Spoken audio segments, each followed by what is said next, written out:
One of my most precious memories of David and Della was right after Lindsay got out of the hospital after being diagnosed with encephalitis. And on that following Sunday, we brought her to church, and she was pretty much like a zombie, just out of it. Her brain was still so mixed up. And one of the most special things happened. David and Della invited us to go to lunch with them and just were with us. They said Cullowhee would be an adventure. I had no idea that my friend Norman West would invite me to go to Cuba with some of the coolest people ever.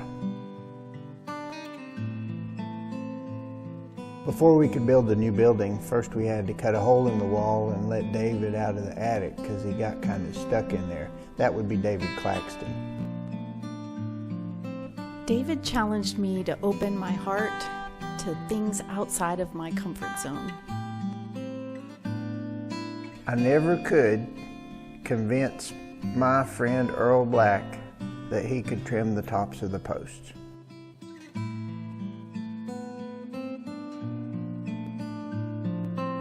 We tried and tried and tried to grow some hair. It just never worked. When I was an undergrad, I came to David first to tell him that I wanted to be a Christian education director after I graduated. Now, 13 years later, I get to work at Cullowhee Methodist. David loved and supported me through some of the best and worst times of my life. That time I volunteered to help my friend Roger Turk trim the crabapple tree. David Reeves really represents good in the world. He's got one of the biggest hearts of anybody I know, and it really shows through his work with ministry. One of the greatest gifts is that sometimes someone else's children are closer than your own. I like that David makes the sermons funny. David always seemed to know my name, and he always seemed happy that I was here. David washed my feet at Easter. It was weird.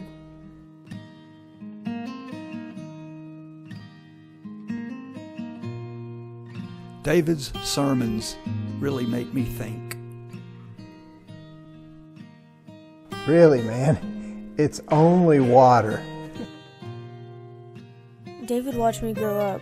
When I was younger, he handed me a power drill. When someone asked if I was capable of using it, he told them, well, of course she is. David asked me to help dig a grave for a friend. Could I do it? Yes, it was very healing.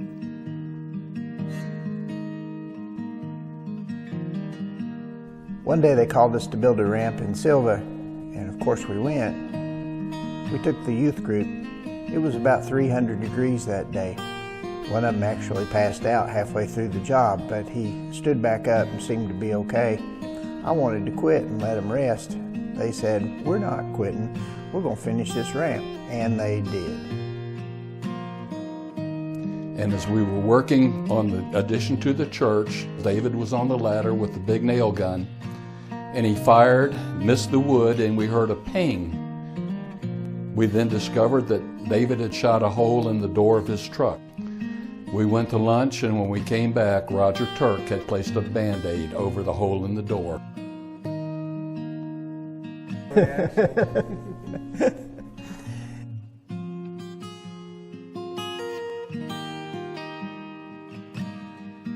David showed me doing good deeds in secret is something Jesus would do.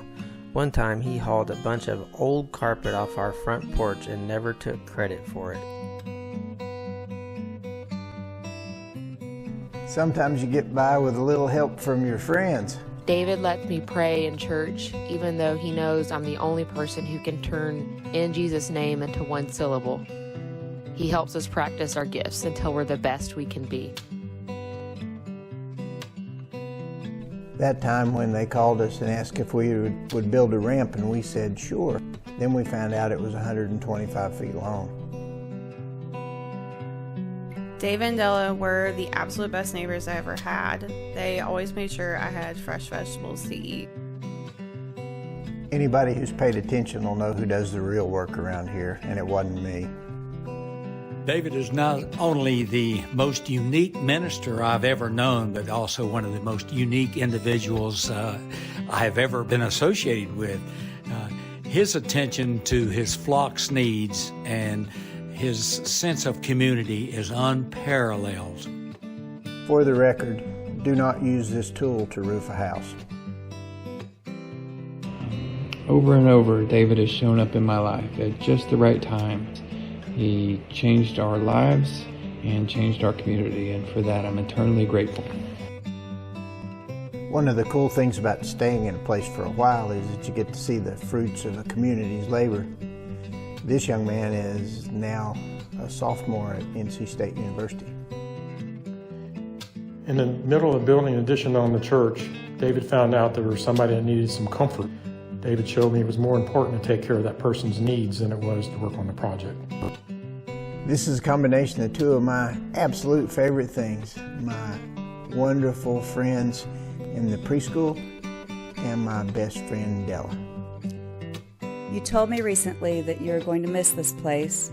When you miss something, it's usually because you've loved it. You and Della have surrounded us all with love and the persistent message to spread that love to all of our neighbors.